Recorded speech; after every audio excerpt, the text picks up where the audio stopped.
احنا جسمنا بيفرز التستوستيرون بشكل طبيعي. لما هو ياخد كميه كبيره من بره بيعمل حاجه اسمها نيجاتيف فيدباك انهبيشن، يعني الافراز الطبيعي اللي جسم الانسان بيفرزه هيقل. بالظبط. خلاص هو عامل زي شاب كده متعود كل يوم الصبح بابا يديله المصروف، فهو اعتمد على كده، خلاص مش هيشتغل. بالظبط، هو جسم الانسان بالنسبه له انت لو دخلت له اي حاجه هو بيفرزها هو اوتوماتيكلي انا هشتغل ايه اساسا. يا كابتن معلش يعني. بنشوف الشباب دول فعلا، الشاب بيبقى فورمه وجسمه ما شاء الله، يعني صوره وشكل رهيب، مم. لكن عنده مشاكل صحيه، داخل في سكر، والقلب بتاعه مش احسن حاجه، دي مشكله وضعف كبيره. جنسي كمان بتأثر على الحيوانات المنوية. الناس دي بتعاني من في بعد كده، في بعد الجواز، في الإنجاب بيبقى عندهم مشاكل كبيرة جدا في السائل المنوي وفي مم. عدد الحيوانات المنوية. ممكن شاب صغير لطيف يقول لك في فلان موجود على الساحه، لا متجوز ومخلف راني كل ما عنده 6-7 اطفال. طب ماشي تمام، لكن احنا نرجع نقول دي حالات فرديه. بس كل من كمان مستحيل يكون مدرب بس اللي متابع معاه،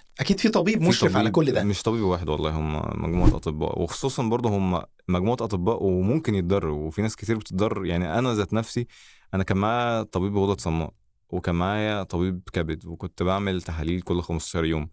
أنا لما كنت باخد الشوت أو الجرعة بتاعت اليوم، أنا مرة رحت حللت كيدني فانكشن، شفت الكرياتينين. السيروم لا كريات. التحاليل لا مش طبيعية.